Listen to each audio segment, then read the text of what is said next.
जय श्री राम। जय। कुछ बोलते हो, कुछ बोलते ही थे। तो आज हमारी चौथी क्लास है ना? चौथी है कि पांचवी क्लास है? हम पांचवी, चौथी या पांचवी क्लास है ना? शायद चौथी क्लास है। अच्छा, तो अभी तक आपने जितनी भी क्लास लिए हैं, आपको पता है ना हम कैसे कैसे क्या क्या किन किन चीजों पे बात करते हैं, है ना? कुछ दो एक कहानी मैं बताऊंगी, एक मैम बताएंगी, फिर उससे, और आप जो भी यहाँ सुन रहे हो, समझ रहे हो, उसे अपने, अभी मैं जो कहानी बताऊंगी उसको ध्यान देना, उसे अपने मन से लेकर आपको अपने अचेतन मन तक लेके जाना है। ठीक है? सुन रहे हो? अच्छे से एकदम ध्यान से जो भी बताया जा रहा है सब चीजों को अपने अकॉर्डिंग अपने मन में रखना है, और ऐसा रखना है कि आपको आगे भी याद रहे। कल से हमें बता रहे थे कि जैसे हम बुरी चीजें बहुत जल्दी याद कर लेते हैं, है ना? हमें किसी ने बहुत दिनों पहले कुछ बोला रहता है, वो हमें याद रहता है, लेकिन अगर कोई अच्छी बात होती है तो वो हम जल्दी भूल जाते हैं, है ना? क्योंकि हम वो सिर्फ अपने चेतन मन तक रखते हैं। हमारा मन भी 3 पार्ट्स में डिवाइड होता है। ठीक है? तो जो भी चीजें, जो बुरी चीजें होती है ना, वो अक्सर हम अचेतन मन तक रखते हैं, सबकॉन्शियस माइंड तक। लेकिन जो ठीक चीजें होती हैं जो हमारा जीवन बदल सकती हैं, उसे केवल हम चेतन माइंड, चेतन मन तक ही रख सकते हैं, और चेतन मन तक ही रखते हैं। कॉन्शियस माइंड कहते हैं चेतन मन को इंग्लिश में। तो आज मैं जो आप लोगों को कहानी बताने जा रही हूँ वो मन के ऊपर ही है, कि कैसे आपको किसी भी चीज को, किसी भी बात को अपने चेतन मन से अचेतन मन तक लेके जाना है। ठीक है? और जो भी बात बताई जा रही है या जो भी कहानी बताई जा रही है, उससे जो भी आपको सीख मिल रही है, जो भी आपको उस चीज का निचोड़ मिल रहा है, उसे अपने अचेतन मन तक रखो। क्योंकि ये जो हमारे आज क्लासेस हो रही है ना, अभी आप लोगों को लग रहा होगा कि संडे टू संडे सर बुला लेते हैं, बोरिंग है ये वो, लेकिन ऐसा नहीं है। आप जब बाहर जाओगे ना, स्कूल से बाहर डिबेट के लिए कहीं भी लेके जाते, तो आप देखोगे बहुत बड़े बड़े लोग होते हैं, बहुत अच्छी अच्छी पोस्ट पे होते हैं, बट उन्हें किसी टॉपिक पे बोलो तो वो नहीं कह पाते हैं। इसीलिए जो भी आपको यहाँ बताया जाता है, जो भी सर बताते हैं, वैसे संडे टू संडे क्लासेस तो मेन दिखता है कि हाँ है, बट पूरे हफ्ते जो हम लोग सुनते हैं सर के मुख से, वो भी बहुत ज्यादा मूल्य है। ठीक है? उसका भी बहुत मूल्य है। तो पूरे हफ्ते भी सुना करो, और जो यहाँ संडे टू संडे क्लासेस होती है वो भी ध्यान से सुना करो। तो अब इसी बात पे मैं एक कहानी आप लोगों को सुनाने जा रही हूँ, उसे ध्यान से सुनना, और प्लीज सभी शांत रहना। ठीक है? और अपना मन मेरी बातों पर ध्यान देना, बाद में तो हम एंजॉय करने ही वाले हैं। तो कहानी में क्या है कि इस कहानी में चेतन मन और अवचेतन मन के बारे में बताया है, और एक हमारी सोच के बारे में बताया है कि हम अपनी सोच किस प्रकार रखते हैं। एक गांव था, ठीक है? वहां पर एक बहुत अच्छे पहुंचे हुए गुरु थे। ठीक है? बहुत अच्छे महाराज थे वो, और वो पेशे से वैद्य भी थे। वैद्य का मतलब पता क्या है? डॉक्टर। पहले के जमाने में डॉक्टर्स नहीं होते थे, तो वैद्य होते थे। तो वो जो गुरु महाराज थे वो पेशे से वैद्य भी थे। अब हुआ क्या, उसी गांव में एक और आदमी था, उसे टीबी का रोग हो गया था। टीबी का रोग समझते हैं आप लोग? एक जो खांसी, जिसमें खांसी की प्रॉब्लम हो जाती है, टीबी की बीमारी आजकल चल ही रही है। तो उस समय उस व्यक्ति को टीबी का रोग हो गया। अब बड़ा परेशान रहने लगा। उसके मन में जब वो कुछ करता था, उसके मन में ये रहता कि मुझे टीबी का रोग हो गया। वो दिन ब दिन अंदर ही अंदर खलता जा रहा था। अब वो किसी भी चीज में ध्यान नहीं दे पाता था, क्योंकि उसके दिमाग में क्या था, उसके चेतन मन में क्या था कि उसे टीबी हो गई है, अब शायद ही वो बचेगा। तो फिर एक दिन क्या हुआ, उन गुरु महाराज जी के पास गया। किसके पास गया? उन गुरु महाराज जी के पास। तो वो अपने खेत में कुछ काम कर रहे थे। ठीक है? जाते ही बोला कि महाराज, मैं बड़ी ही विपत्ति में हूं, बहुत ही परेशान हूं मैं, अब मेरी जो परेशानी है वो आप ही हल कर सकते हैं। तो महाराज ने पूछा तुम्हें क्या हुआ है, क्या परेशानी है, बताओ मुझे। तो उस व्यक्ति ने बोला कि मुझे टीबी का रोग हो गया है। जिस व्यक्ति को टीबी का रोग हो गया था, उसने कहा मुझे टीबी की बीमारी हो गई है, और अब मैं दिन ब दिन उसी चीज के बारे में सोचता जा रहा हूँ, और अब मुझे लगता नहीं कि मैं बच पाऊंगा। आप कुछ ना कुछ मुझे इस समस्या का हल ढूंढ के दीजिए।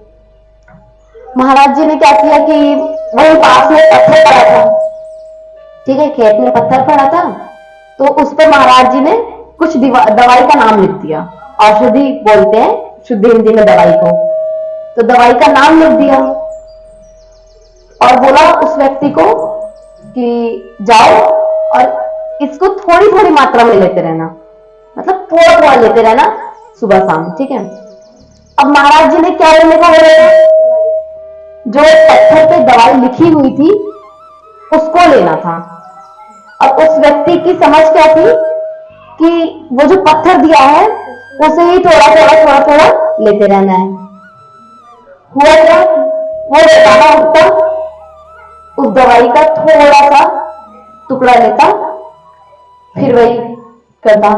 जैसे हम दवाई लेते हैं ना सुबह शाम, ठीक उसी तरीके से उसने क्या किया कि दवाई वो पत्थर लेना शुरू कर दिया, ठीक है।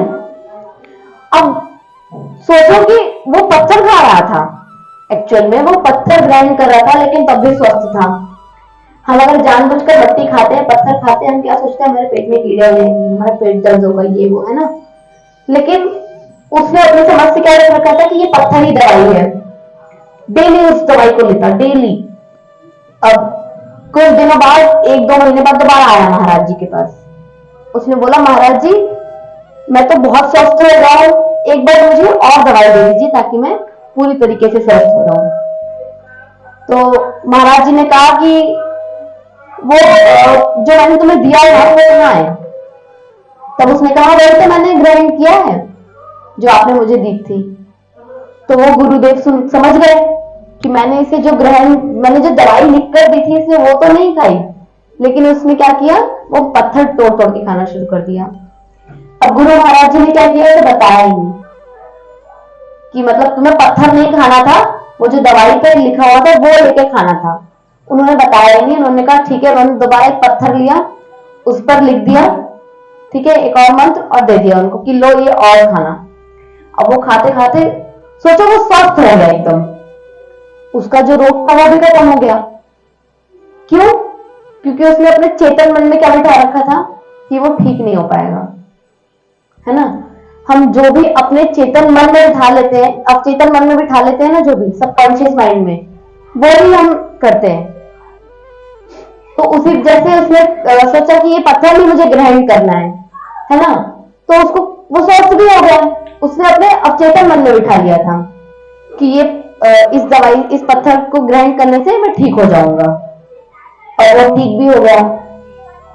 तो इस कहानी का मेन मोटिव सीख ये है कि कोई भी चीज, कोई भी विचार, बात, या कोई भी अपना रूल हो गया, जब तक हम उसे चेतन मन तक रखते हैं तब तक हम कभी उस चीज पे अमल नहीं कर सकते, ना ही जिस चीज के लिए वो सोच थी हमारी, ना वो प्राप्त कर सकते हैं।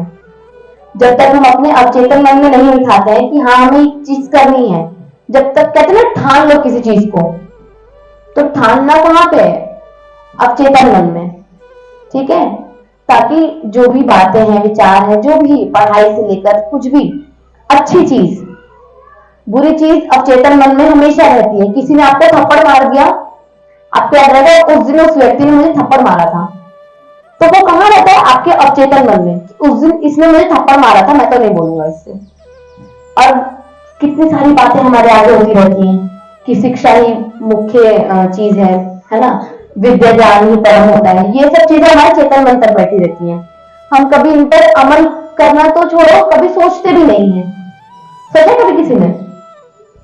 सबको ये चीज याद होगी कि उसने मुझे उस दिन ये बोला था, है ना। लेकिन जो चीज एक्चुअल में आपको याद रखनी है, जो चीज आपको अपने दिमाग में रखनी है, वो हम नहीं रखते। हमेशा हम बुरी चीजों को ही, नेगेटिविटी कहते हैं ना, हमेशा नेगेटिव चीजें, नकारात्मक चीजें ही हम अपने मन में रखते हैं। तो आपको अपने अवचेतन मन में हमेशा सही चीज रखनी है, सही बात, सही विचार, हर चीज, पढ़ाई से लेकर जीवन से लेकर सब कुछ, अच्छी चीज ही अवचेतन मन में डालनी है। मैंने कहीं पढ़ा था कि जो हम अपने अवचेतन मन में रखते हैं ना, और मुझे सर ने भी ये बात बताई थी कि जो चीज हम अपने सबकॉन्शियस माइंड में रखते हैं ना, वही चीज हमारे साथ होने लगती है। हम बार बार बोलेंगे मैं नहीं पढ़ता हूं, मैं फेल हो जाऊंगा, मैं फेल हो जाऊंगा, मैं फेल हो जाऊंगा, तो डायरेक्ट हम सही में फेल हो जाते हैं, क्योंकि हमने बिठा लिया है अपने अवचेतन मन में कि हम कभी पास हो ही नहीं सकते। कई लोगों को डर लगता है कि हम नहीं बोल सकते लोगों के सामने, क्या होगा, वो हमने अवचेतन मन में बिठा लिया है। मुझे भी ये डर था, ठीक है, मैं हमेशा सोचती थी कि मैं कैसे बोलूंगी, मतलब कितना भी आप लोग बच्चे हो, बट आप लोगों की समझ तक बात पहुंचाना बहुत मुश्किल है ना, आप लोगों को बात याद रखवाना बहुत मुश्किल है। तो उस चीज को किस तरीके से करना है, वो सब चीजें हमें सर ने ही सिखाई।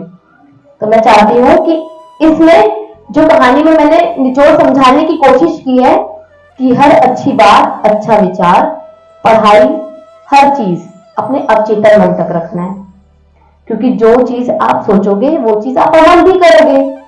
अगर इसमें हम पढ़ाई को डालें, तो अगर हम अपने पढ़ाई को प्रैक्टिस बार बार करते रहेंगे, अवचेतन मन में बिठाएंगे, तो वो धीरे धीरे हमें उसका रिजल्ट भी मिलेगा। ठीक है, तो अब इसी चीज पे आपको ध्यान रखना है, और संडे टू संडे यहाँ आइए, जो भी आप लोगों को बातें विचार समझाई जाती है उसे अवचेतन मन तक रखें, और ये मत सोचिए कि आपको यहाँ पे जो बताया जाता है वो आगे पूछा नहीं जाएगा। ठीक है, लास्ट क्लासेस में जो भी चीजें बताई गई, लास्ट क्लास में मैंने कौन सी कहानी बताई थी, याद है किसी को? आकृति कौन सी कहानी बताई थी, बताओ? किसकी? वेरी गुड, इस बात पे ताली आ जानी चाहिए आकृति के लिए। मैंने कौन सी कहानी बताई थी? एक घोड़े की जिसका नाम था बबेका। याद है ना, वो बहुत आलसी था, लेकिन धीरे धीरे धीरे धीरे जब वो एक सेनापति के हाथ में आया, तो वो भी एक निपुण घोड़ा हो गया।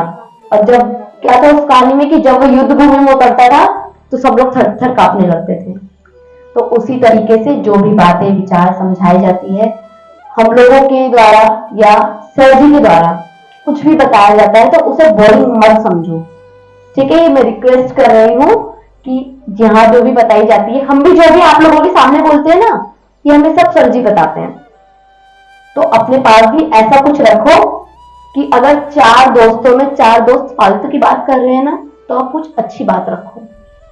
धीरे धीरे देखना आपके दोस्त भी कम होने लगेंगे। ठीक है, और धीरे धीरे संगति अच्छी हो जाएगी। आजकल हम अच्छे अच्छे बच्चों के बारे में सुनते हैं ना, जैसे चेस चैंपियन हो गए, कितने आजकल खबर आ रही है। तो उन्होंने क्या किया, अपने सबकॉन्शियस माइंड में हर चीज रखी। तो उसी तरीके से आपको अपने सबकॉन्शियस माइंड में हर चीज रखनी है। ठीक है, रखोगे कि नहीं रखोगे? मैंने जो बताया समझ आया? ठीक है, और एक और मुझे रिक्वेस्ट करनी थी कि संडे टू संडे आप यहाँ आते हैं तो अच्छे से आइए, और जो भी बात समझाई जाती है उसे भी सुनिए, और हो सके तो कहीं लिख लिया करो। ठीक है, एक डायरी लेके लिख लिया करो, क्योंकि ये जो बातें हैं ना, जो हमें सर जी के द्वारा बताई जाती हैं और जो पूरे वीक सर जी हम बताते रहते हैं, ये सब चीजें आगे चलकर बहुत ज्यादा फायदेमंद है। मैं भी आप लोगों की उम्र से ही सुन रही हूँ। ठीक है, और अब सदगुरु कृपा से बोल भी रही हूँ, और सर जी की वजह से आकर आप लोगों की समझ तक बताने की हिम्मत भी रख पा रही हूँ। तो मैं भी यही चाहती हूँ कि आप लोग यहाँ पे आए और आप लोग भी ऐसे समझाएं। करोगे कि नहीं करोगे? ठीक है, बोर तो नहीं हो रहे हो? ठीक है, बोर नहीं होना है, जो भी बताया जा रहा है उसे ध्यान से समझना है। ठीक है, बस अब मैं यहीं पर अपनी बात को विराम देना चाहूंगी। Thank you.